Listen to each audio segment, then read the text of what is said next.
Okay, in this video what I'm going to do is a commentary drive through the city in a manual vehicle in peak hour traffic. It's a beautiful sunny day and I'm just driving out of a car park. When I drive out of a car park I just stay in the first gear. I'm coming out of a driveway, so I just do a pedestrian check first, then I push up and do a bicycle check, then I do a car check. Sorry, I also miss when I do the bicycle check, I also just check for joggers. Okay, right indicator coming into the roundabout, slowing down, scanning, making sure I can see very clearly that there's nothing coming, making sure that I've got my lane to myself, that no one's jumping in my lane. Entry points on the roundabout are okay, left indicator to depart, and I've cleared the roundabout. Now I'm pushing up towards a set of traffic lights, and I'm in a lane with the white arrow turning right. I'll put my right indicator on. I'm just creeping up and just stopping behind the vehicle in front. And I've left enough space so I can see a little bit of bitumen and their back tyres where they meet the ground. And I'm also in a position, the reason I'm in that position is if any emergency vehicles come, I can move forward and out of the way. While I'm waiting at the traffic lights here, a couple of things. Some people like to have first gear selected and their foot on the clutch and their foot on the brake. That's one option. I'll mention the other option when we stop further up, because now I've got a green light and I do my scans, make sure it's all clear. I've got broken lines either side of me, so I'm just going to follow them and stay inside of them. I've got an Iveco truck behind me. Now I've got an orange light up ahead. Just easing off the accelerator. Checking my mirrors for situational awareness, a little bit of foot brake. Got a gentleman crossing the road. Still got the foot brake just lightly applied. My heel is on the floor.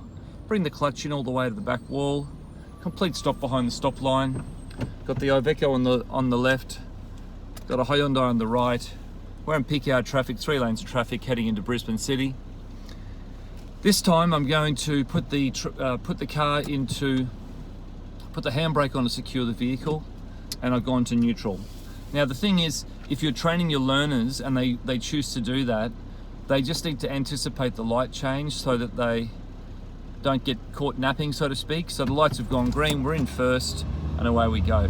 Some students tend to switch off a little bit and they have the vehicle in neutral, and then the lights change, and then they start fumbling around with the gears, and 1 second passes, 2 seconds pass, and sometimes drivers behind can get a little bit frustrated if vehicles don't move off in peak hour, especially, as you can imagine, with the flow of the traffic. Now I'm just in sort of stop-start scenario here. I'm still in the middle lane. I've got a 2-second gap between myself and the vehicle in front. I'm coming up to a set of traffic lights.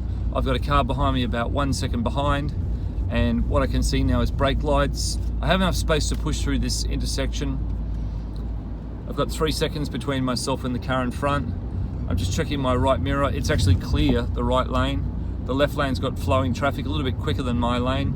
So one of the checks that I'm doing as well is looking at vehicles that are chop and changing lanes. It's a real city traffic style of driving. People who are lanes, like the lane on the right is going the same speed, but the left lane's going quicker. So also just judging the speed at which lanes are working at. And we've also got a bus route along the left. There's some areas there's enough space for the bus to get off the road so the traffic can keep flowing, but in other areas the bus which pulls over actually slows the traffic down. Then of course there's the issue of the bus having to pull out into the traffic and get going. So the drivers in the left lane need to also be switched on for what the activity of the buses are doing. There's a fair few people around going about their business, people on bikes, people doing athletics like jogging, that type of thing.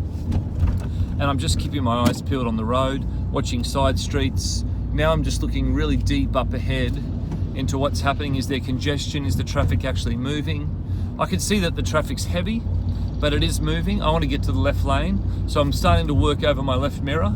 Lights have just gone orange. I'm indicating, I'm dropping down to second gear, and I'm allowing the vehicle just to push through. I do my shoulder check, and I'm in second gear. I'm just crawling now, and I'm just in the middle lane. I'm just going to drop to the right lane in first gear at low speed, because I ultimately want to take a left turn up ahead, and the left lane would be the most advantageous one for me. Check that side street. We got another red light up ahead, and I'm just braking, mirror checking, making sure I'm inside my lane. Now, what I do as well at these points is I just keep a monitor on this right lane and also my rear view mirror, because there could be motorcycle riders, especially coming into the city. I noticed there's a lot more guys delivering, like, you know, those big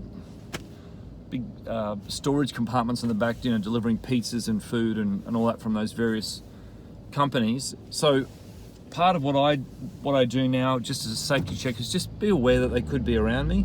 Easy clutch release, a little bit of accelerator, pop it from 1 up to 2. Just watching here, that guy's got eye contact. He wanted me to let him push in, but I don't do it when the traffic's flowing, because I have to, 1, obey the road rules, and 2, think about the guy behind me who is possibly not aware that I'm just going to stop in the middle of the road to let someone in. However, you might notice in peak hour traffic that when it's stop-start, if a little gap opens up, sometimes someone will start to nose into that gap. And in such cases, if someone's taking that sort of posture, I'll yield, allow them to come in. And I always think to myself, if I was in that situation and traffic was really heavy and I needed to get out into the traffic, you know, what sort of courtesy would I want someone to pay me? So we're sitting here now, and the traffic has stopped. Okay, the traffic started moving. I'm running my eyes now as far up ahead as I can to see if I can see a reason why the traffic in my lane, the far left lane, is so slow. The reason being that there's a left turn up ahead, so, you know, there's also a pedestrian crossing, a traffic light. So there's pedestrians crossing, and the cars have to wait for the pedestrians to clear before they go. The lane is clear now, we are moving, lights are green. I'm very aware that as I'm going through here, probably about 75% of the people who are on their way to work are walking around with their eyes down on their phone. It's just watching what that car's doing. It's lowering their observation skills, so they may not be aware of what's happening around them. So I just have to be a little bit extra vigilant in that area. So I'm doing my shoulder check, right lane, indicating, cancel the indicator, got a motorcycle up ahead, got a car behind me about 1 second behind. We're on 40 kilometers per hour. Just crossing the Story Bridge now. I'm in the middle lane. Just checking my mirrors, looking up ahead. Again, I've got a truck in front of me, so I'm just mindful that that's actually obscuring my vision in this situation. I'm just coming along now. Got a car coming up my right, one coming up my left, brake lights up ahead. If I see a vehicle up ahead braking, my response is to do the same, because I want to maintain that safety buffer between myself and the vehicle in front. So we're just following along still, just checking the speed, just making sure that I'm aware of what's happening around me, just making sure I'm keeping my eyes up ahead, looking for any possible changes in traffic flow. Pedestrians is a good barrier there, keeping the pedestrians away from the traffic. I'm also just watching the traffic coming towards me, because there's only 2 white lines there dividing those two, so just being very wary of the impact of that as well. Just driving now off the Story Bridge, watching my speed, looking up ahead, making sure that as I go down this little hill, when we head southbound from the Story Bridge, that we don't topple over 60. It's a really common way that people get caught out on driving tests for failing, is they go downhill, and it doesn't matter whether it's an automatic or a manual, they drive down the hill in a speed zone. Before going down the downward slope, they might have been on something like 60 kilometers an hour or something, and then as they go downhill, they keep their foot exactly where it was on the accelerator, and suddenly they're sort of pushing up towards 65, 66, 67, and they fail the test. I'm just driving now through, lights are green, I'm on 4th gear, watching for pedestrians, watching for other traffic, following the road. Yeah, we're going along quite nicely at the moment, just playing it pretty cool, watching for pedestrians, watching the side streets, checking my right mirror, watching my left mirror for my road position, scanning to the sides, looking for, there's a guy on the side of the road, he's quite close to the edge, so I'm just going to put a little bit of foot brake on and sit ever so slightly to the right of my lane. Looking up ahead now, okay, I've got a car coming to the left. They've got very dark tint on some cars, so there's a normal saying about having eye contact with other drivers so that we know that we've seen each other, but some of the cars it's very hard to tell, so you know I pay extra caution in those areas. Now I've just pulled up to a stop and I'm in the left lane, and lights are red, traffic is flowing from the sides, other vehicles are around me. I'm going to continue on straight ahead, just waiting for the lights to change. The first action I do when the lights change will be to scan to the sides, make sure it's all clear, and then I'll move off.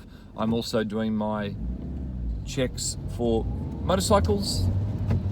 Okay, looking up ahead, got a green light, working up through the gears, keeping the mirror checks up.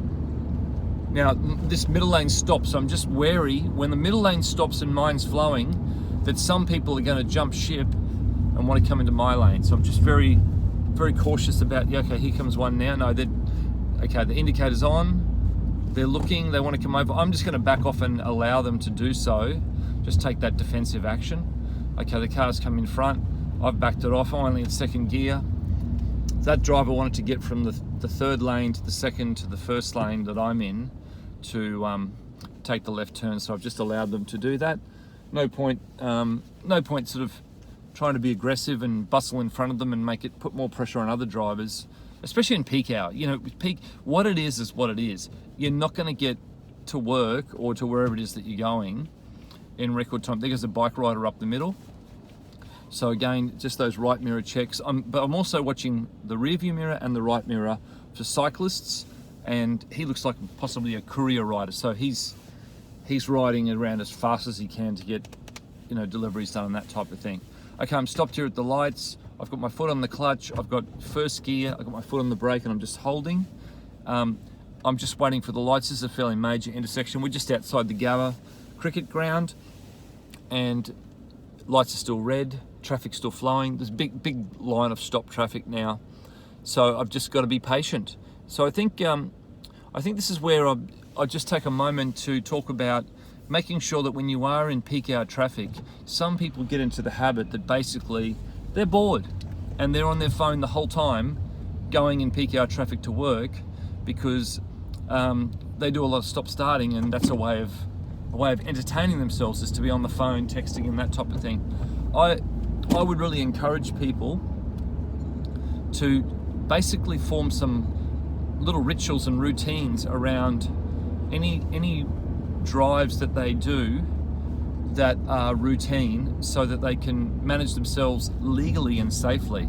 So whether it be distracted driving, such as mobile phones, whether it be fatigue management or any of those sorts of things.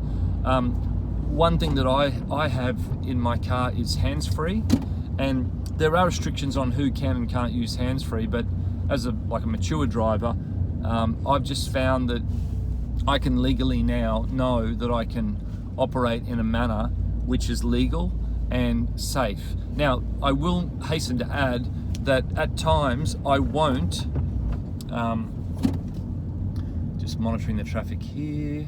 Okay, left lane only turns left, so I need to get into the middle lane. So the Hyundai behind me has allowed me to get over, which is really polite of them. So I'm just creeping into the middle lane and just pulling up. Yeah, if you build some rituals and routines, and that really helps. So hands-free is one that's good, because then you've actually got legal ways of communicating if required. But this is what I was saying.